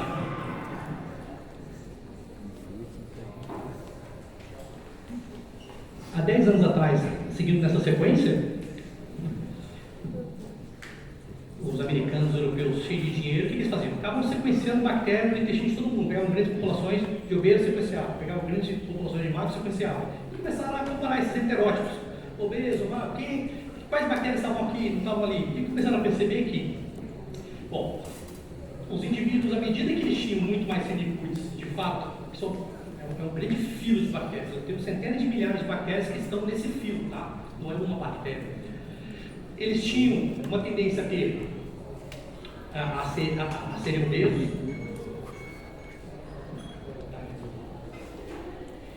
mas à medida que havia perda de peso com restrição, seja por dieta rica em gordura ou por carboidrato, começava a aumentar o filo pertencente às bacterióides. E esse filo estava mais relacionado aos seres eutróficos mais magros. Isso começou e na época todo mundo se empolgou, né? Nossa, então vamos acabar com os firmicutes. Então, veja, eu estou falando de um filo inteiro. E dentro do filo de firmicutes você tem várias bactérias com um papel fundamental para o seu organismo. Também não é, a gente quer muito achar aquela pílula do exercício, todo mundo quer. O tal do comprometimento, a qualidade de vida é o mais difícil. A pílula do exercício, a pílula do muito milagrosa é o que acho que a grande população busca. E aí foi quando nosso grupo, há 10 anos atrás, começou a querer entender isso. Isso foi muito por acaso. O desenho experimental do meu doutorado estava alinhado para o estudo do proteoma cardíaco, ou seja, eu queria entender como o exercício modificava todas as proteínas relacionadas à hipertrofia cardíaca frente ao exercício e como isso poderia reverter um quadro de uma hipertrofia induzida por hipertensão arterial. Eu tinha então um grupo de um animal azul que era obeso, tinha um grupo de animais hipertensos, tinha um grupo de animais normais ali, na verdade o obeso é aqui. O que a gente fez? A gente coletou as fezes deles antes, submetemos eles a um protocolo de exercício e depois coletamos as fezes depois. E por coisa de 2 meses a gente foi o segundo grupo no mundo a mostrar que o exercício modificava, modulava as bactérias do intestino. O que a gente viu é que os ratos hipertensos e os ratos eutróficos se assemelhavam, bem diferente dos obesos, mas que o exercício modificava todos eles. Porém, essa relação entre obesos, hipertensos e eutróficos ainda era diferente. Isso abriu um leque para uma série de estudos na literatura que, o exercício modifica a microbiota. Na época a gente conseguiu mapear várias bactérias, Streptococcus, Purella, várias dessas bactérias estão associadas, por exemplo, à infecção intestinal. Então imagina você fazer exercício, reduzir filos bacterianos associados à infecção intestinal. Mostra que o exercício talvez pode ser mais um agente, de controle. Seguindo por aí, a literatura de fato nos mostrou que quanto mais adaptado ao exercício, mais eu tinha cepas específicas associadas ao exercício. Isso então nos chamou a atenção de que essa adaptação ao exercício, que a gente conhece aqui, vocês acabam estudando ela em vários níveis nos cursos de fisiologia do exercício, seja muscular, cardiovascular, metabólica, ela também modificava a microbiota intestinal e principalmente por meio da fermentação e metabólitos produzidos pelas bactérias. A gente está falando aqui do acetato, propianato, butirato, o próprio lactato, ele é um metabólito secundário. Todos eles são ácidos graxos de cadeia curta. Ou seja, começaram a sacar que a beleza da história toda não eram as bactérias em si, mas os metabólitos produzidos por eles frente à fermentação dos alimentos. E que se você modulava o alimento frente a alguma intervenção do exercício, você poderia ter mais vantagem preparando um atleta ou mais um recurso teórico para você entender o controle e a prevenção de doenças metabólicas. Então, o que a literatura foi fazendo é combinar diversos tipos de exercício com as bactérias mais características da sua modificação e depois, mais importante do que isso, entender qual que era o submetabólito que elas produziam e depois entender como esses metabólitos teriam algum efeito, seja na saciedade, na inflamação, no estoque energético, na resistência à insulina e no peso. A gente também repetiu mais um estudo fazendo a mesma coisa, dando exercício e dieta rica em gordura para esses animais, e o que a gente viu é o seguinte, que infelizmente, se você faz atividade física, mas você está engajado numa dieta extremamente rica em gordura, do ponto de vista da microbiota, ela não consegue superar o efeito da alimentação. Por fim, aqui até o professor Samuel está aqui, a gente está abrindo uma linha nova de pesquisa para entender como essas bactérias do intestino podem estar associadas, principalmente durante o processo de envelhecimento, à redução na preservação dos telômeros. A gente sabe que o telômero é aquela capinha ali do DNA que está associada à longevidade, e quanto mais encurtado, provavelmente maior estresse oxidativo, maior indução pró-inflamatória de uma vida toda. Então a gente quer tentar de fato comprovar se existe uma relação onde a microbiota preserva no encurtamento do telômero. Tá? A gente conseguiu publicar aqui um artigo de hipótese, mas de novo, hipótese só é interessante se a gente partir para a comprovação, e esse aqui é o pós-doutorado do professor Samuel aqui presente. E por fim, o eixo, que hoje é o eixo microbiota intestino gastrointestinal, tá? Eu vou pedir só 3 minutinhos a mais, tá bom? Ele entra onde os pesquisadores dessa área agora tentam entender como existe uma relação de regulação neuronal do sistema nervoso, tá?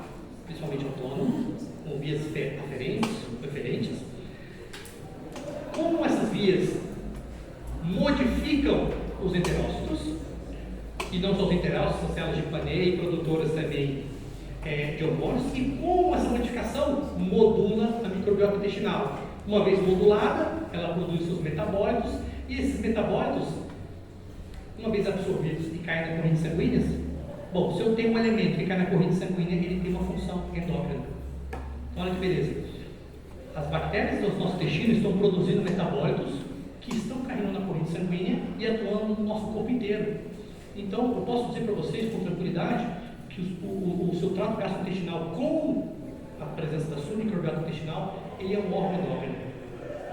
A preservação saudável e da diversidade das bactérias do seu intestino, ela tem um papel fundamental. Uma das coisas que está sendo muito estudada hoje é o papel disso, por exemplo, na regulação da depressão. Tá? Outra coisa que já era muito conhecido era se essa regulação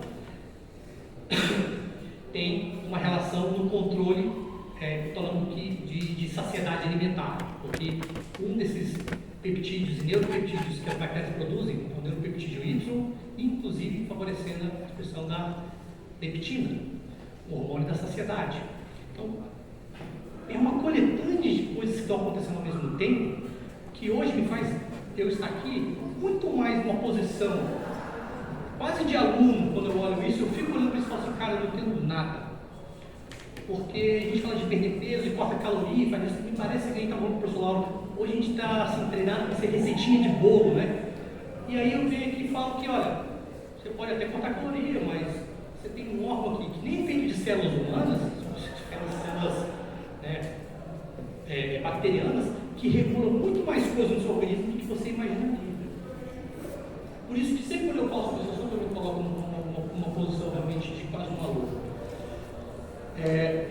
Para finalizar os slides, a gente então falou um pouquinho sobre as sinalizações moleculares do exercício da obesidade nesse eixo, principalmente no hipotálamo, tentando entender e tentando mapear principalmente quais bactérias estão favorecidas com o exercício ou não, quais elas estão favorecidas ou não com determinada alimentação, quais são esses metabólitos e quais são esses neuropeptídeos que podem de fato fazer uma regulação, não só via nervos aferentes e autonômicos, mas também caindo na corrente sanguínea e estimulando, por exemplo, a saciedade, que é um dos métodos de controle, tá, da alimentação.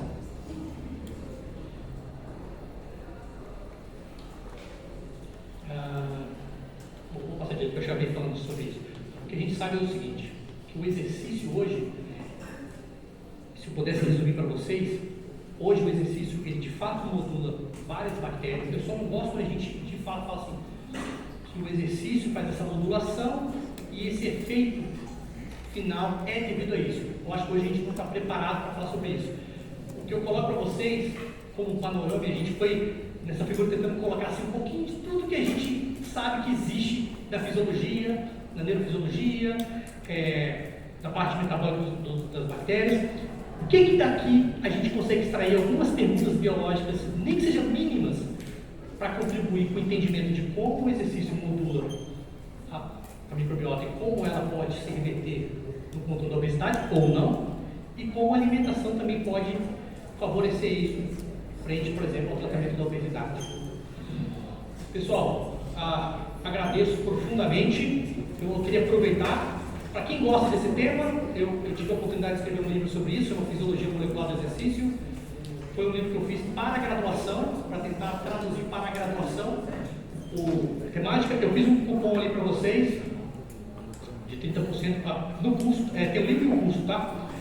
E, bom, de qualquer maneira, são professores, pesquisadores dessa linha que eu convidei eles para cada um escrever um capítulo, gravar uma aula. Eu não sei se existe uma fisiologia molecular do exercício. Existe fisiologia do exercício, existe área molecular, mas como eu gosto das duas, eu juntei de um nome. De todo modo, queria agradecer ao professor Otávio, ao professor que colaboraram muito, porque nada disso a gente fez sozinho. O professor Otávio foi meu orientador e grande incentivador da carreira científica. E eu também faço alguns videozinhos de, enfim, conteúdo científico, aleatório, sobre besteira também, sempre falando em ciência, tentando popularizar a ciência o máximo possível. E é isso, muito obrigado, viu, pessoal?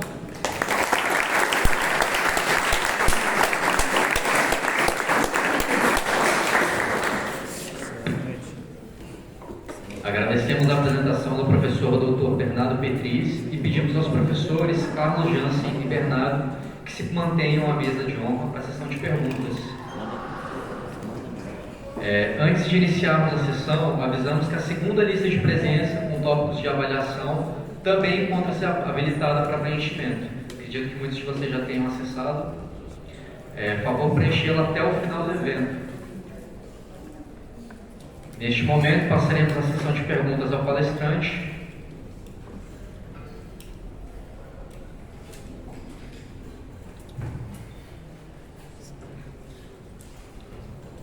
A primeira pergunta, os professores estão prontos? Ok. A primeira pergunta é do Marcelo Souza, direcionada ao professor Jansen. A pergunta dele foi: na sua atuação como personal, você presencia muitos alunos com arritmias ventriculares?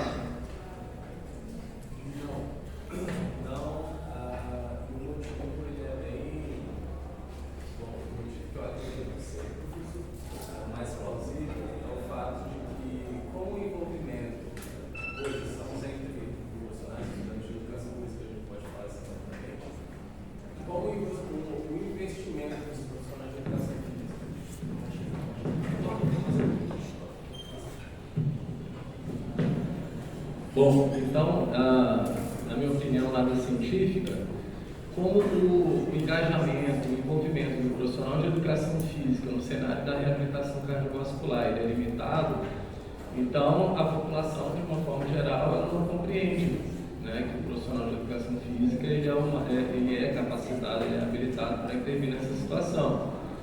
Então, os casos que eu já atendi, que atendo, são recomendações de colegas da cardiologia e de fisioterapeutas, que atendem no ambiente deles pacientes, né, no primeiro momento, e na sequência, quando dá alta, pedem recomendações e eles recomendam o meu trabalho. Mas não é comum, não é muito comum, acredito eu, por isso. É comum que eles procurem os colegas da fisioterapia.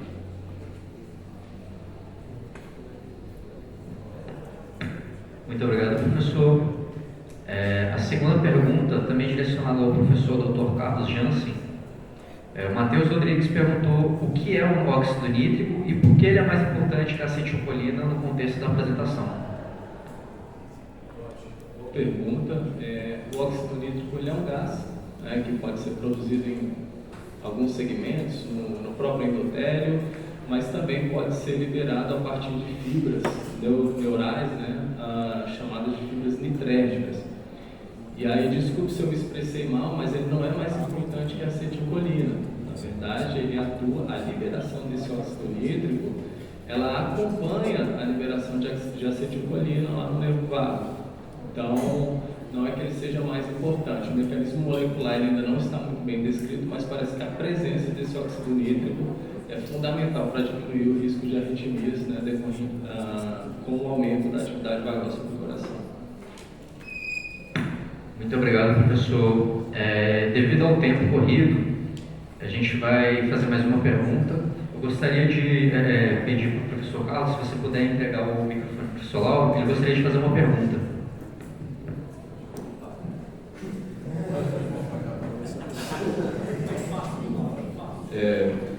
Parabéns pela apresentação, obrigado. Eu tenho uma pergunta para cada um. Primeiro, o Jansen, quando você fala de arritmias, porque queria entender se essas arritmias são as que aparecem durante o exercício ou são as arritmias que aparecem a partir da prática do exercício. Dentro dessa perspectiva, quais são os tipos de arritmia? Atrial, ventricular, o ataque supra-atrial, supra-ventricular, ventricular sustentado, enfim. Esse é o primeiro ponto. O segundo para o Bernardo. Obrigado também pela apresentação. Acho que é a primeira vez que eu vejo você, apesar de já ter lido um artigo teu. Mas se você conhece da literatura alguma característica, algum fenótipo de pessoas com desautonomia e que de alguma forma tem algum fenótipo bacteriano ali na microbiota, que sejam talvez alguma assinatura de uma característica autonômica dessas pessoas.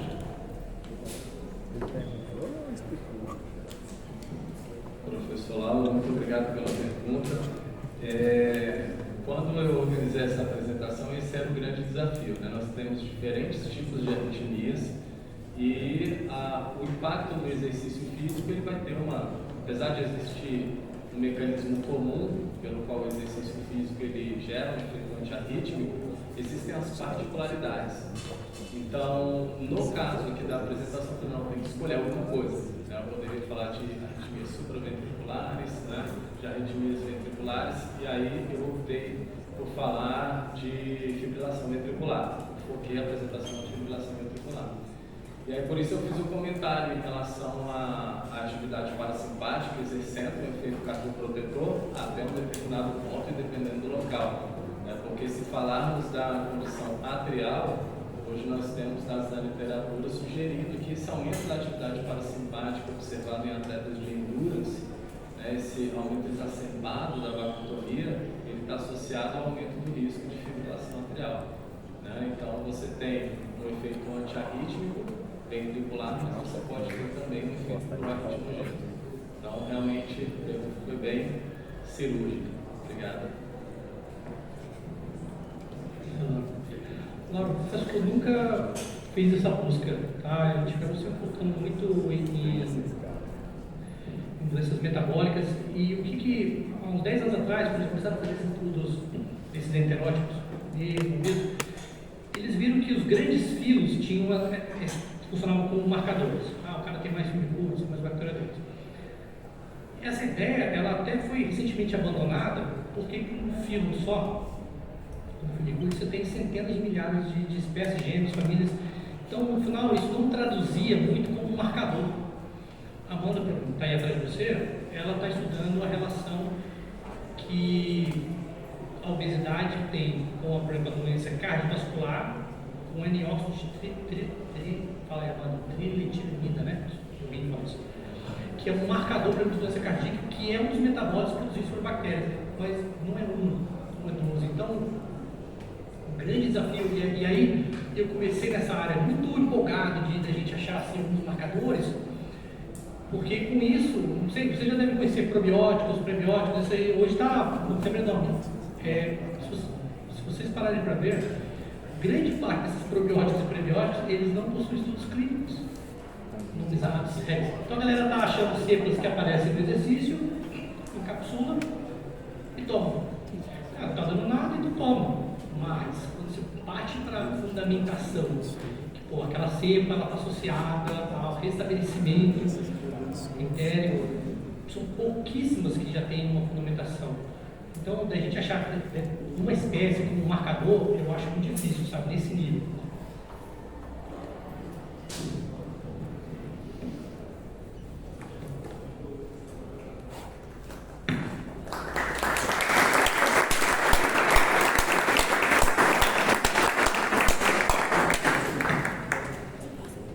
Segunda pergunta, direcionada ao professor Bernardo Petris. Pouco se fala na graduação sobre o sistema nervoso entérico e de sua independência em relação ao sistema nervoso autônomo. Você poderia nos dar uma breve explanação acerca do tema, destacando como se dá a comunicação entre o sistema nervoso autônomo e o entérico?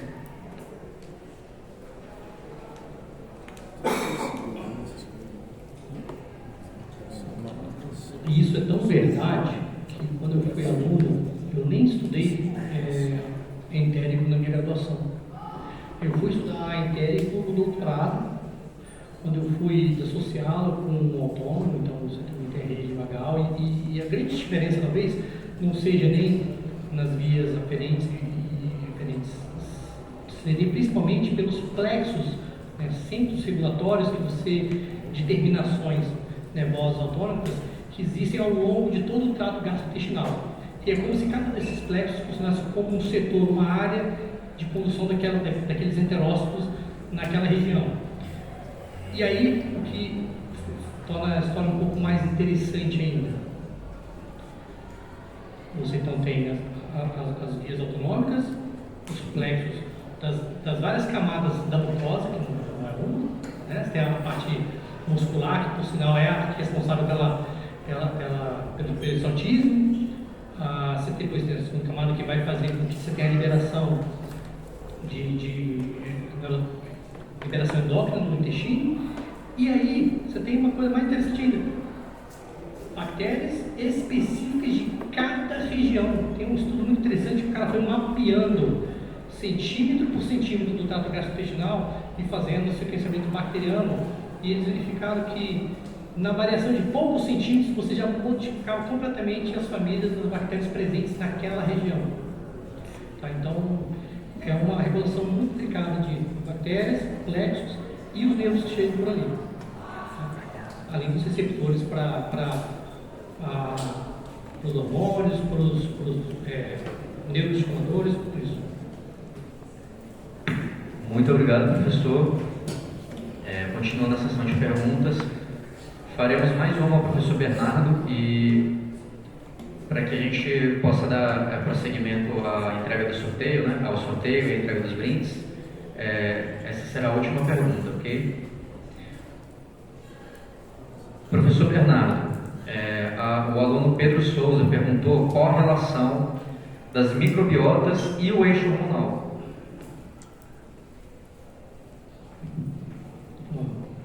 Lindo isso. A relação da microbiota intestinal com o eixo pituitário, adrenal, gonadal, né, que vai depois ali chamado cortisol e as catecolamidas, ele é inteiro. Primeiro que você tem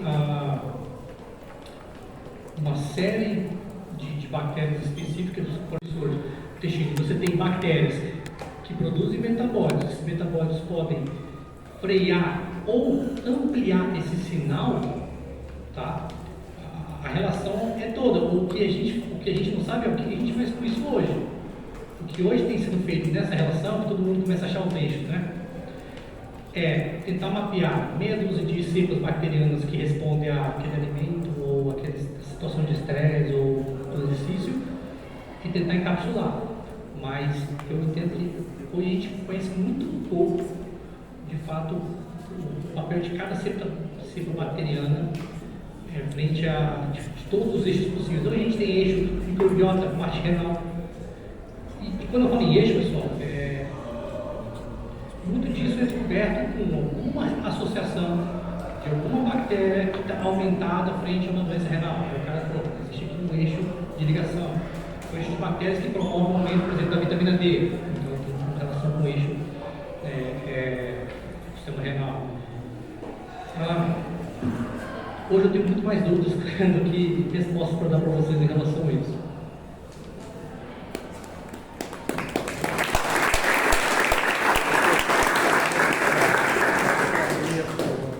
Muito obrigado, professor. E também é interessante, né? Essa sua última fala é o que torna esse pesquisador mais interessante. A gente ter mais dúvidas do que certezas, né? E esse é o trabalho do pesquisador. Então, acho sempre bom quando vocês ressaltam essa característica do conhecimento, ele ser uma busca constante. Pessoal, então, encaminhando aqui, nós iremos dar prosseguimento. Neste instante, convidamos o diretor de eventos da LAFEX, Paulo César Nascimento de Oliveira, para realizar a entrega do certificado do professor Dr. Bernardo Petrizzi. Peço uma salva de palmas.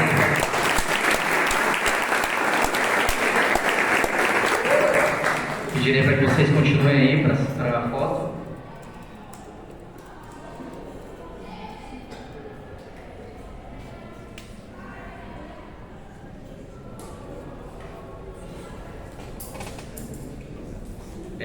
Agradecemos ao professor Dr. Bernardo Petris por essa importante apresentação e esperamos poder contar também com sua presença em outras ocasiões. É isso. Pedimos aos professores que se mantenham na mesa de honra.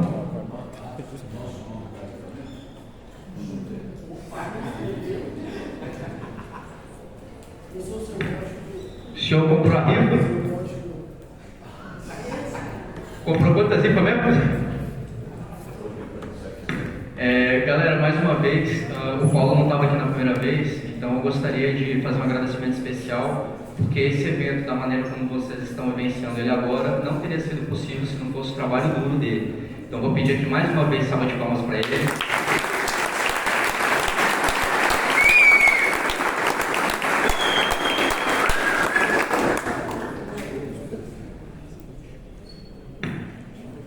Neste momento daremos início ao sorteio dos brindes disponíveis.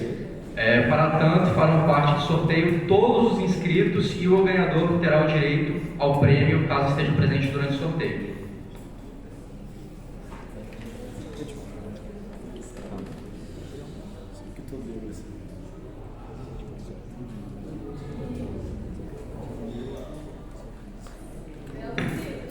O primeiro brinde ele será uma coqueteleira e um BCAA da marca Espartanos. E o ganhador do primeiro brinde é a Ludmila Alves Lotgausi. Peço perdão caso eu tenha pronunciado o nome errado.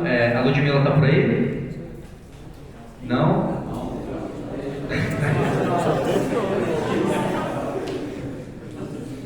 Então na próxima o senhor pode comprar bastante livro.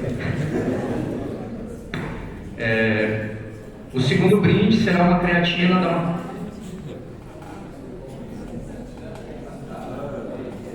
Perdão, galera.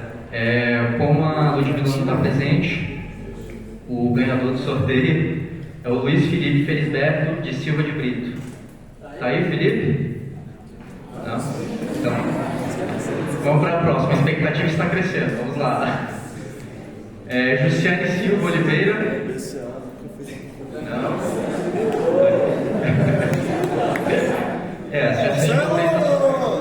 Marcelo Antônio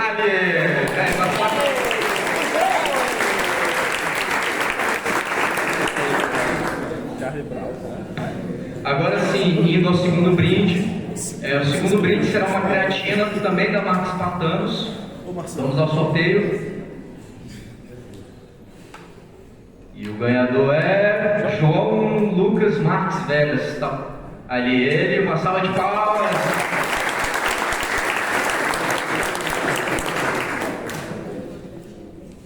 Por fim, o terceiro brinde será um Whey Protein da marca Espartanos. Vamos ao sorteio. A ganhadora é a Júlia Mesani.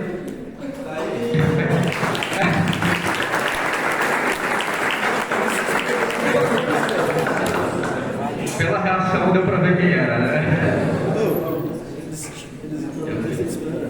Convidamos agora os ganhadores a descerem aqui no palco para receberem os brindes. O LAFEX, por meio deste cerimonial, agradece a presença de todos e declara o encerramento do segundo seminário do LAFEX. Senhoras e senhores, vamos lá.